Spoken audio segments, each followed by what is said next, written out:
everyone drinking green beer. You guys should all be ashamed of yourselves.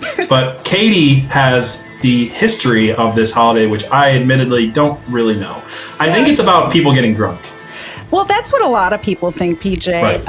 But St. Patrick was an actual real life person. And I almost said that. Abby today on Twitter was saying, why, if it's what's the point of St. Patrick's Day if I can't drink at work? And I almost started commenting the whole story. I'm like, no, I'll tell her tonight. So St. Patrick was actually not Irish. Did you guys know that? Yeah. I actually did know that, yeah. He is from England. And the time that he was alive, which was from about 390, I think. I need to not look at Wikipedia because okay. I'm just gonna go off my head. I didn't make notes. So St. Patrick was a guy, and he grew up kind of in a well-off situation. Yep, there he is. So he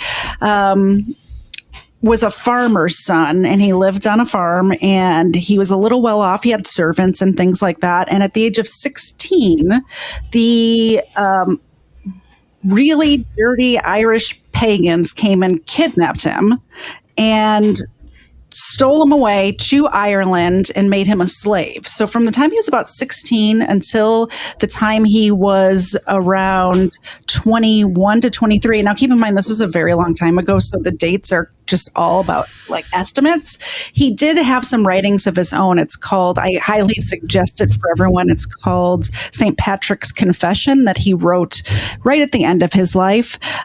So while he was there a Confessions Part 2? No, because he died afterwards. But so when I have no idea. I don't get the reference.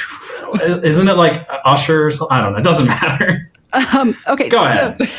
So he's enslaved in Ireland, in the Northern Ireland, and when he pull up that third photo that I sent you, if you could, because I don't remember the name of the mountain.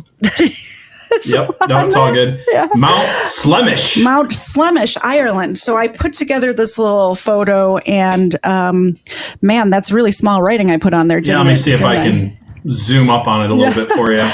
So this is where he was enslaved. And while he was there, what they would do on this mountain. So there wasn't Christians in Ireland at the time, maybe a few here and there, but not so much. They were all pagan, and they would do this ritual on this mountain called the Wicker Man, where they would sacrifice. I have seen that movie. Where they would sacrifice. I haven't seen it. You don't want to see it. Yep, there's a photo. It's crazy. So they would sacrifice peasants and slaves, and they would stuff them all into this big man. It looks like when I was reading about this, it reminded me of Burning Man so much. Does Burning Man? Well, I think there's definitely a crossover between. Okay. Yes, Burning Man is a giant modern day pagan ritual that is also celebrated by Druids, essentially. Insane. They would stuff actual real life people inside this man-shaped statue, gigantic man statue, and then burn them alive to sacrifice to their wicked pagan gods. So at the age of between 21 and 23, he escaped slavery. He went back to England. And he says in his writings later on in life that when he was growing up, he grew up Christian, but he kind of, as a teenager, turned his back on God, which I think we all, maybe not. I'll just speak for myself. What teenager hasn't? Yeah, right. I know in my life this really rang true. But he said while he was enslaved, he would pray up to 100 times a day. Wow. And he would just talk to God all the time. So when he got back to England, he wanted to learn more about the Bible and things like this. So he studied for about 20 years and became a deacon. And he said his whole life he felt this calling to go back to Ireland after the wickedness that he saw there, because he wanted to save the Irish people. So he went back to Ireland, which if I was enslaved somewhere and saw them burning slaves and humans alive, I'm not sure, no matter how many dreams and callings from God I had, I'm not sure that I would have the balls, for lack of a better word, to go back. But he did, and he converted up to 120,000 Irish people to Christianity, and he actually baptized the Irish. And one more little tidbit. You always see him pictured, if you want to throw his photo back up there, you always see, when you see paintings and stained glass windows and things like that of him, he's always got a shamrock in his hand. And I thought that was just an Irish thing. But what I learned is the reason why he's always pictured with a shamrock is because this is how he taught the Irish people about the Trinity, about how there's 3 leaves, Father, Son, and Holy Spirit, that make up one thing.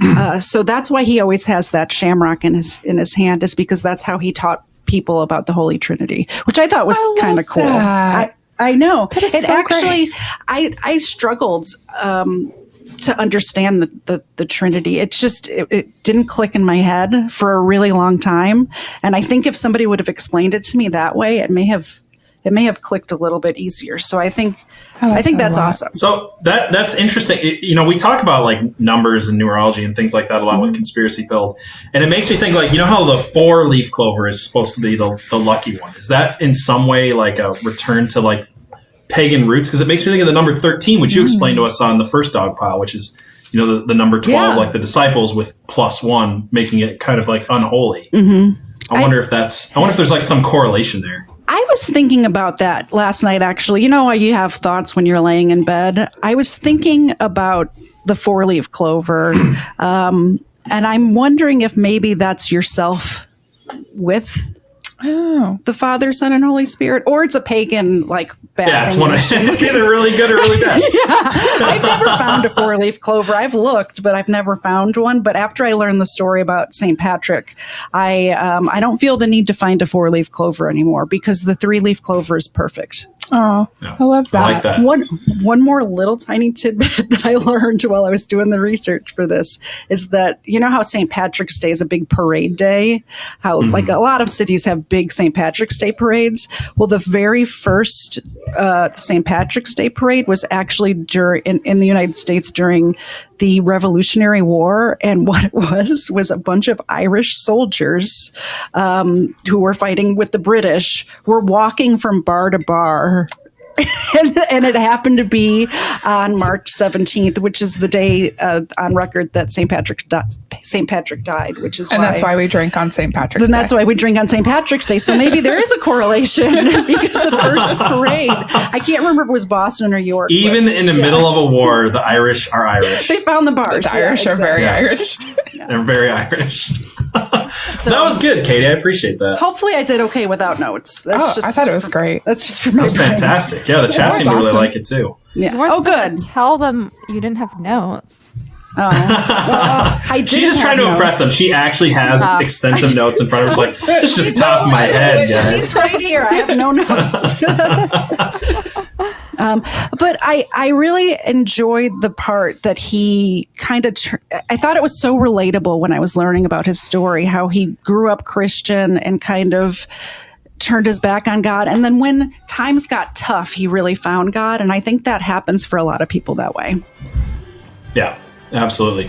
That's a great story. I think a lot of people just turn it into a drinking holiday and never take the time to remember the roots. So I appreciate you doing that.